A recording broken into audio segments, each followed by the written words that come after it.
Welcome students. तो अभी हम बच्चे बात करने जा रहे हैं calculation of empirical formula as well as molecular formula of a compound from the given data. हमने किसी डाटा जो हमें गिवन होगा in the form of percentage, तो किसी कंपाउंड का एम्पिरिकल फार्मूला कैसे निकालना है, मॉलिक्यूलर फार्मूला कैसे निकालना है। तो इसको हम समझने के लिए एक एग्जांपल ले रहे हैं।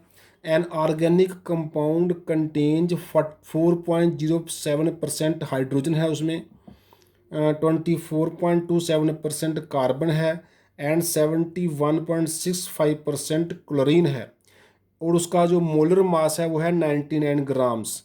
हमने उसका एम्पिरिकल फार्मूला भी फाइंड करना है और मॉलिक्यूलर फार्मूला भी फाइंड करना है। हम देखते हैं उसके स्टेप्स वन बाय वन। तो फर्स्ट स्टेप बच्चे हमें उसका फाइंड करना होता है एम्पिरिकल फार्मूला। उसके लिए आपने एक सामने एक टेबल देखी, हम क्या करते हैं कौन से इसमें कॉलम बनाते हैं।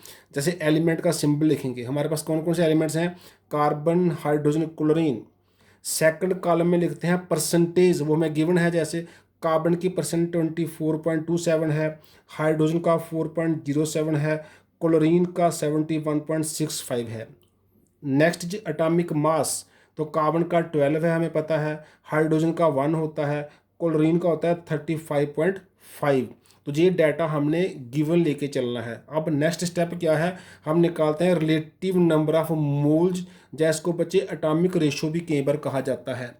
तो ये बहुत ही सिंपल है निकालना। हमने क्या करना है, गिवन परसेंटेज को एटॉमिक मास से डिवाइड कर देना है फॉर एवरी एलिमेंट। जैसे कार्बन के लिए 24.27 को 12 से डिवाइड कर दिया तो आ गया 2.02। हाइड्रोजन के लिए 4.07 को 1 से डिवाइड कर दिया तो आ गया 4.07 ही। और क्लोरीन के लिए 71.65 को 35.5 से डिवाइड कर दिया तो हमारे पास आ गया अगेन 2.02। तो this is the way to find relative number of moles या एटॉमिक रेशो।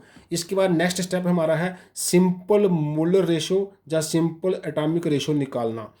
इसमें हम क्या करते हैं, जो हमने relative number of moles find किया है वो 2 वैल्यू हैं, 3 वैल्यू हैं, 4 वैल्यू हैं, जितनी भी वैल्यू हैं हमने उनकी स्मॉलेस्ट वैल्यू को ढूंढना है। जैसे हमारे पास 1, 2, 3 वैल्यू है, 2.02, 4.07, 2.02। इनमें जो 2.02 है वो सबसे स्मॉलेस्ट है 2 बार। तो हमने सभी वैल्यूज़ को 2.02 से मतलब रिलेटिव नंबर ऑफ मोल्स को उसी की स्मॉलेस्ट से डिवाइड कर देना है। तो हमने क्या किया, 2.02 को 2.02 से डिवाइड किया, 1 आ गया। 4.07 को 2.02 से डिवाइड किया, 2 आ गया। 2.02 को 2.02 से डिवाइड किया, 1 आ गया। तो जी हमारे हो गए सिंपल मोलर रेशो। बच्चे कई बार जी रेशो फ्रैक्शन में आती है, तो एटम तो फ्रैक्शन में होता नहीं है, तो हम क्या करते हैं उसको राउंड ऑफ कर लेते हैं। तो हमारे पास तो ऑलमोस्ट जे फ्रैक्शन में नहीं आई है। तो हमारा होल नंबर रेशो 1 का 1, 2 का 2 और 1 का 1। तो ये हो गया हमारा procedure to find the empirical formula of a compound from the given percentage data. अब एम्पिरिकल फार्मूला क्या हो गया, सी कितना आया 1, तो हमने C1 लिखा। H कितना आया 2, तो हमने H2 लिखा। Cl कितना आया 1, तो Cl1 लिखा। तो CH2Cl जो है वो गिवन डाटा जो हमारे पास है ये उसका एम्पिरिकल फार्मूला हो गया। अब जहाँ से हम निकाल सकते हैं एम्पिरिकल फार्मूला मास, C का 12, H2 का 2, Cl का 35.5। तो जब सबको ऐड किया जो बच्चे बन गया 49.5। तो 49.5 क्या है, एम्पिरिकल फार्मूला मास। अब हमें गिवन है कंपाउंड का मॉलिक्यूलर मास, हमें गिवन है मोलर मास, वो कितना है 99 ग्राम। तो हम एन फैक्टर निकालते हैं। एन कैसे निकाला जाता है, हमने पिछले लेक्चर में पढ़ा था। एन निकालने के लिए हम एन एक होल नंबर है वो निकलता है, मोलर मास या मॉलिक्यूलर मास को डिवाइड करते हैं एम्पिरिकल फार्मूला मास के साथ। तो हमारा मॉलिक्यूलर मास 99 है जो गिवन है, 99 को डिवाइड किया जो हमने एम्पिरिकल फार्मूला मास फाइंड किया है 49.5 से, तो वो बच्चे को क्या आ गया, वो 2 आ गया। तो एन की वैल्यू 2। अब हम क्या करते हैं, एम्पिरिकल फार्मूला को एन फैक्टर से मल्टीप्लाई करते हैं तो वो बन जाता है मॉलिक्यूलर फार्मूला। तो हमारा जो गिवन प्रॉब्लम का क्या हो गया, मॉलिक्यूलर फार्मूला क्या हो गया, CH2Cl जो कि एम्पिरिकल फार्मूला है इंटू एन जो कि 2 है। तो ये बन जाएगा C2H4Cl2। तो हमारा ये जो क्वेश्चन हमारा अंडर कंसिडरेशन है इसका C2H4Cl2 जी इसका क्या है, जी इसका मॉलिक्यूलर फार्मूला है। तो सिंपल जो इसका सिंपल होल नंबर रेशियो है वो क्या है, C1H2Cl, तो वो उसका एम्पिरिकल फार्मूला हो जाएगा। हम एक और प्रॉब्लम डिस्कस करते हैं ऐसी ही। तो अवर second problem is for a compound sodium की परसेंटेज है 14.28, सल्फर की परसेंटेज है 9.92, हाइड्रोजन की परसेंटेज है 6.20 और मॉलिक्यूलर मास है 322 उसका हमने निकालना है एम्पिरिकल फार्मूला पहले और फिर मॉलिक्यूलर फार्मूला। तो बच्चे आप देख सकते हैं जहाँ पर 14 इसकी परसेंटेज है, 9 इसकी परसेंटेज है, अप्रॉक्सीमेटली 6 इसकी है।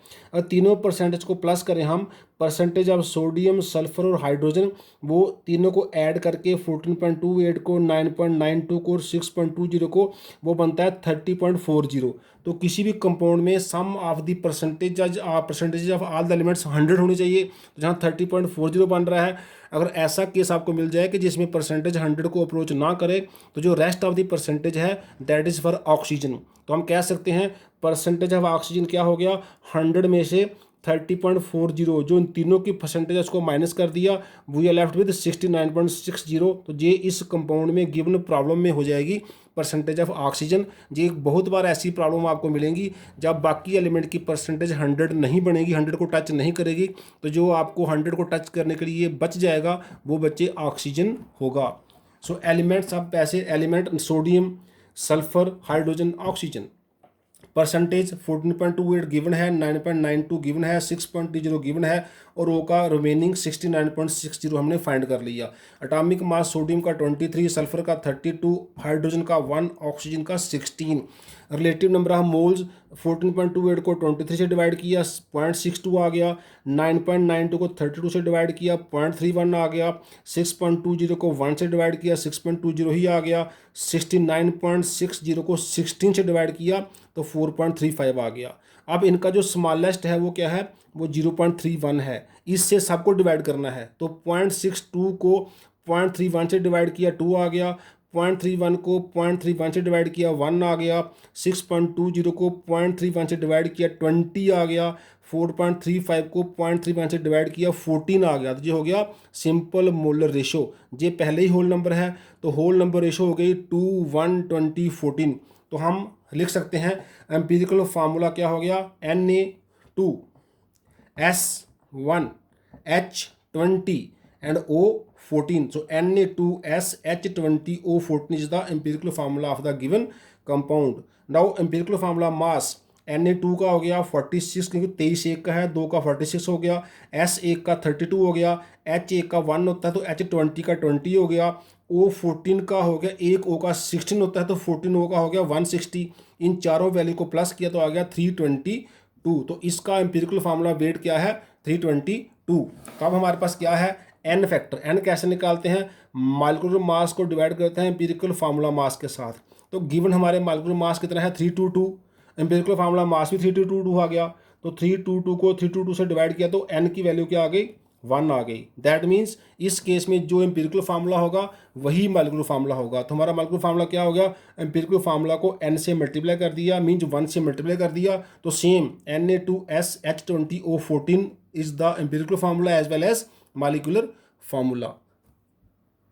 हम एक प्रॉब्लम और लेने जा रहे हैं, find empirical formula for sodium 29.11%, sulphur 40.51%, oxygen 30.38%। अगर ऑक्सीजन नहीं भी गिवन होता तब भी हम दोनों को ऐड करके 100 में से माइनस करके निकाल लेते। तो वैसे ही जैसे हम करते हैं, एलिमेंट का symbol sodium, sulphur, oxygen, percentage 29.11 given है, 40.51 गिवन है, 30.38 गिवन है, एटॉमिक मास सोडियम का 23, सल्फर का 32, ओ का 16।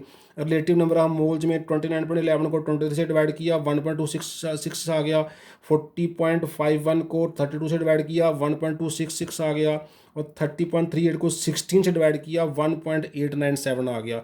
इनमें से स्मॉलेस्ट वैल्यू क्या है, 1.266। ये दोनों स्मॉलेस्ट वैल्यू हैं। तो सिंपल मोलर रेशो के लिए क्या करना है, 1.266 को 1.266 से डिवाइड करना है, 1 आ जाएगा, ये भी 1 आ जाएगा। लेकिन जब 1.897 को 1.266 से डिवाइड करेंगे ये 1.5 आ जाएगा। अब इस केस में जब एक वैल्यू 1.5 आ जाती है तो उसका होल नंबर रेशो कैसे बनाते हैं, हम 1.5 को 2 से मल्टीप्लाई करते हैं तो ये 3 बन जाएगा, लेकिन हमें इन दोनों को भी 2 से मल्टीप्लाई करना पड़ेगा। तो ये हमारी बन जाएगी होल नंबर रेशो 1 × 2 2, 1 × 2 2, 1.5 × 2 3। तो ऐसे केस में जिसमें 1.5 जो है सिंपल मोलर रेशो आती है, तो हमने सभी वैल्यूज़ को 2 से मल्टीप्लाई कर देना है, तो वो सभी की सभी सिंपल होल नंबर रेशो बन जाएंगी। तो हमारा एम्पिरिकल फार्मूला क्या बन जाएगा, Na2S2O3।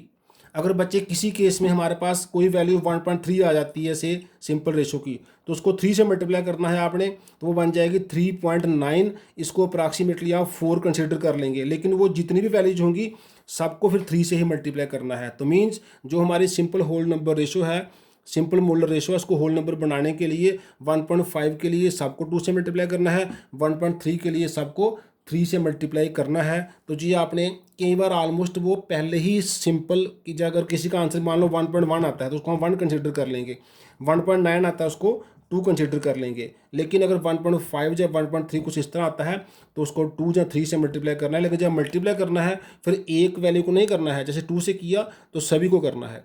इस तरह बच्चे आप हमने 3 एग्जाम्पल डिस्कस की हैं, आप अपनी टेक्स्ट बुक्स में या फिर अपनी हेल्पिंग बुक में और ऐसी एग्जाम्पल्स देखिए, उनको ट्राई करिए। अगर कहीं डिफ़िकल्टी आती है तो मेरे साथ कंटेक्ट कीजिए। हम आज इतना ही रखते हैं। थैंक्स बच्चे, ऑल दी बेस्ट।